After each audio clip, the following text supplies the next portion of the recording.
Hello and welcome. Whether you're lifting heavy boxes, sitting at a desk all day, or even performing delicate surgery, your job could literally be breaking your body. Today, we're talking about ergonomics and why the way you work might be doing a whole lot more harm than you think. So let's just get right to it. Is your work causing you pain? That nagging ache in your back, that little twinge in your neck? Maybe your hands feel numb sometimes. If any of that sounds familiar, you're not just not alone. You're actually in the vast majority. Let's just dive into some numbers that are, well, they're pretty wild. A study of nurses found that a shocking 94% of them suffer from what are called work-related musculoskeletal disorders. It's a fancy term for injuries to your muscles, nerves, and bones from doing the same thing over and over. These are the folks we count on to keep us healthy, and their jobs are physically wearing them down.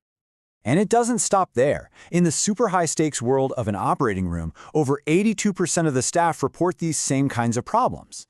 Just think about the focus and precision that job takes, and the physical toll it's taking on them. But hey, if you're thinking, well, I have a desk job, so I'm safe, you might want to think again.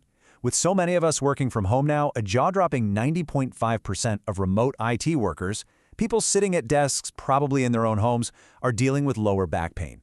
This isn't some small niche issue. It's a silent epidemic, the hidden physical price we're paying for our modern way of working. So how do we even begin to tackle this? Well, here's our game plan. We're going to start by really looking at the scale of this silent epidemic. Then we'll see how it hits different jobs in different ways. We'll dig into the science of why our bodies get strained, check out solutions that actually work, peek into the future, and then we'll wrap up with how you can rethink your own workday. All right, first up, the silent epidemic. We're talking about a massive, worldwide health problem that you don't always see. It's buried under project deadlines and long hours, but believe me, the physical cost is huge. So where exactly are our bodies feeling the most pressure? The data points to some clear hotspots. Right at the top, it's a virtual tie between shoulders and the lower back. Over 63% of people in high-risk jobs have issues there. And for anyone whose job involves using their hands a lot, well, more than half are dealing with pain or injury in their wrists and hands. But it's so much more than just backs and shoulders. There's truly an ache for every job out there. And that old idea that you're only at risk if you're doing heavy manual labor, yeah, that's a total myth. This chart is fascinating because it shows how different jobs create their own unique signature of pain. Surgeons get chronic discomfort in their neck and shoulders from constantly leaning over patients. Female brick molders deal with serious pain and numbness in their hands and wrists.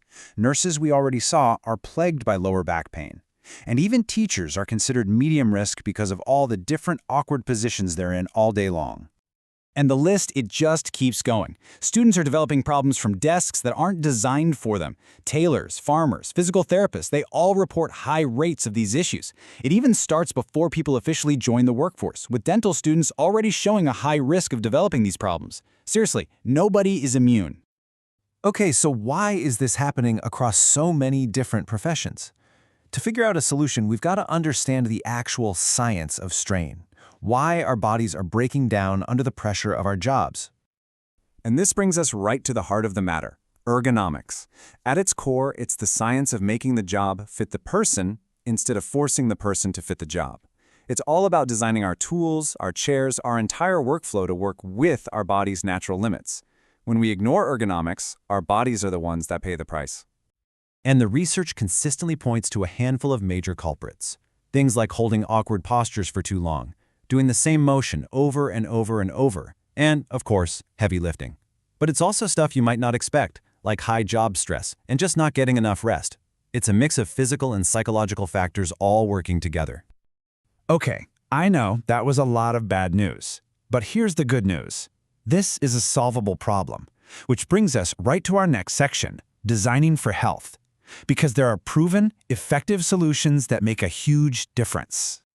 And this slide just shows you how powerful these interventions are.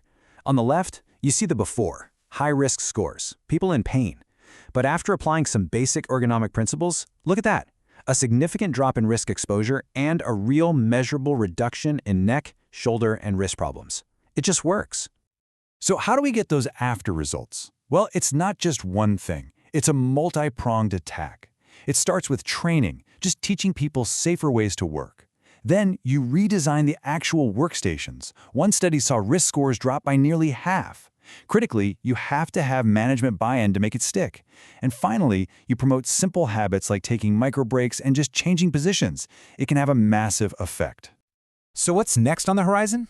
Well, technology is poised to completely change the game, revolutionizing how we even think about worker safety. Let's take a look at the future of ergonomics. Imagine this for a second.